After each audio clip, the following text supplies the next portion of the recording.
दोस्तों back to back Bharat की तरफ से जी हाँ बात कर ली जाए तो चाइना को भारत से दुश्मनी मोल लेना काफ़ी भारी पड़ रहा है। हर दिन उसे कोई न कोई बड़ा झटका लग रहा है। थाईलैंड के बाद अब जापान से उसके लिए काफ़ी बुरी खबर आई है।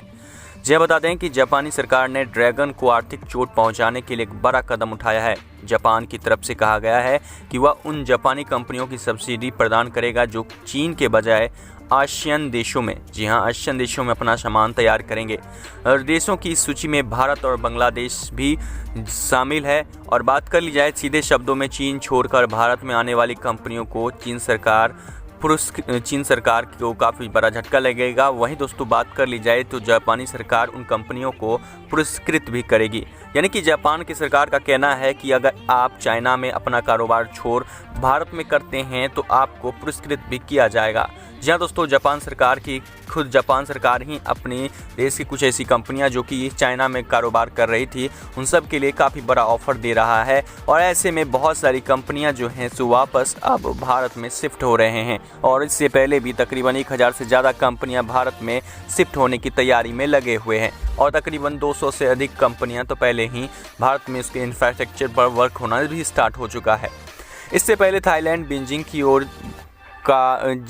को जोर का झटका दे चुका है। थाई सरकार ने पहले ही पनडुब्बी सौदा निलंबित किया, फिर कर्नेल परियोजना को रद्द करने की बात कही, जिस पर चीन लंबे समय से नज़र जमाए बैठा था।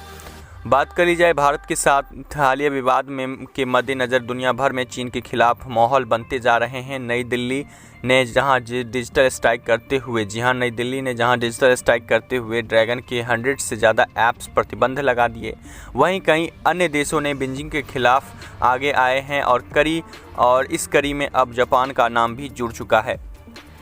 तो दोस्तों इस तरह से अब भारत के अलावा बहुत सारे देश हैं जो कि चाइना के खिलाफ हो चुके हैं।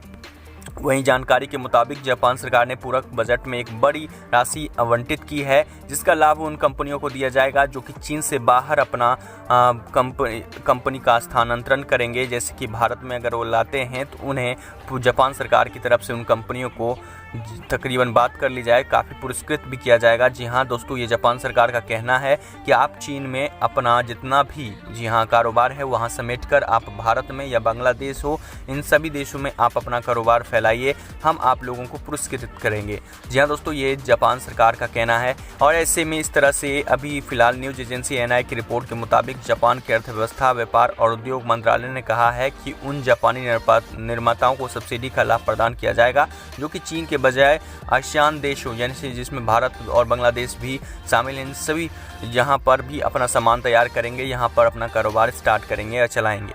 तो दोस्तों इस तरह से भारत में जितना ज़्यादा कारोबार होगा उसको लेकर बहुत सारे मुल्क भी सपोर्ट कर रहे हैं। और यहाँ तक कि भारत में सारे कारोबार काफ़ी ज़्यादा कंपनियाँ जो कि भारत में अपना कारोबार व्यवस्थित कर चुकी है और कर रही है।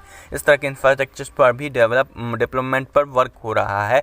और ऐसे दोस्तों बात कर ली जाए इन महामारी संकट के दौरान भी बहुत सारे देश अब भारत को सपोर्ट करते हुए नजर आ रहे हैं, क्योंकि भारत फिलहाल चीन के खिलाफ खड़ा है।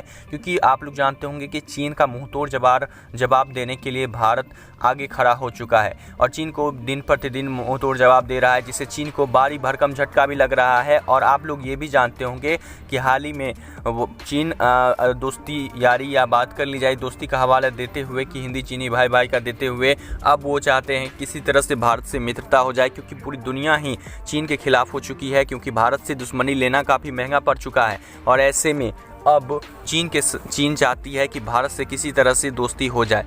वहीं दोस्तों बात कर ली जाए भारत अपने कड़े रुख में है और इसकी वजह से चीन कुछ कर नहीं पा रहा है। यहाँ तक कि आप लोग जानते होंगे कि सीमा विवाद के बाद से ये अब रक्षा मंत्री लेवल की बैठक होने वाली है, ये खबरें निकल के आ रही है। चीन प्रस्ताव भेज रहा है कि रक्षा मंत्री लेवल की बैठक करके इस समस्या का सलूशन करते हैं और साथ मिलकर आगे बढ़ने की कोशिश करते हैं। वैसे दोस्तों आप लोग जानते हो कि चीन हमेशा से ही पीठ पर वार करने का काम करता आया है, इसलिए भारत उसकी बातों में नहीं आ रहा है। यहाँ ना ही उसकी किसी भी बात और किसी प्रस्ताव पर कोई भी अभी तक किसी भी तरह का नया आदेश पारित भी नहीं किया जा रहा है, ना ही उसके किसी भी तरह के प्रस्ताव को जवाब दे रहा है। तो ऐसे में दोस्तों भारत अपने निश्चय पर अडिग है और चीन को कह रहा है कि अपनी जो सीमा है उस सीमा से आपको पीछे हटना ही पड़ेगा, जो कि हमारा सीमा है, और सीमा से जब तक आप लोग पीछे नहीं हटिएगा तब तक आपसे कोई भी किसी भी तरह की वार्तालाप नहीं होगी। और बात रही दोस्तों, तो इस तरह से अब ये खबरें निकल के आ रही है कि अब चीन जो है सो काफ़ी तरह से मजबूर हो चुका है, क्योंकि इसके काफ़ी ज़्यादा नुकसान हो रहे हैं। भारत से दुश्मनी लेना काफ़ी बड़ा नुकसानदायी साबित हो रहा है, क्योंकि भारत के साथ अमेरिका, जापान जैसे काफ़ी बड़े बड़े देश, जो रशिया जैसे देश, बड़े बड़े देश जो हैं सो शामिल हो चुके हैं। और ऐसे में पूरी दुनिया ही चीन के खिलाफ है, क्योंकि आप लोग जानते होंगे चीन की भूमि अधिग्रहण के नियम, यानी कि दूसरे की ज़मीन पर ज़बरदस्ती कब्जा करने की जो नीति है उसको भारत ने नाकाम कर दिया है। और भारत अब मुंह तोड़ जवाब देते हुए नज़र आ रहा है सीमा पर। और ऐसे में अब चीन को लग रहा है कि अब पूरी दुनिया से दुश्मनी मोल लेना उसे काफ़ी नुकसान उठाना पड़ सकता है, जो कि उसकी पूरी तरह से अर्थव्यवस्था को ही तहस नहस कर देगा। तो ऐसे में दोस्तों अब जापान की तरफ से चीन को भी काफ़ी बड़ा झटका मिला है। तो दोस्तों इस तरह से भारत के बहुत सारे करीबी दोस्त अब चीन को झटके पर झटका देना स्टार्ट कर चुके हैं। और यहाँ तक कि दोस्तों अब चीन अब सोच रहा है कि किसी तरह से भारत से दोस्ती कर लिया जाए। वैसे दोस्तों अब चीन तरह तरह के प्रस्ताव भेजने की कोशिश कर रहा है। वैसे दोस्तों अब आपका क्या रिएक्शन है इस पर नीचे कमेंट्स में अपनी ओपिनियन जरूर शेयर कीजिए। साथ ही दोस्तों अगर आप इस चैनल पर नए विजिटर हैं तो चैनल को सब्सक्राइब कीजिए और चैनल के साथ बने रहिए।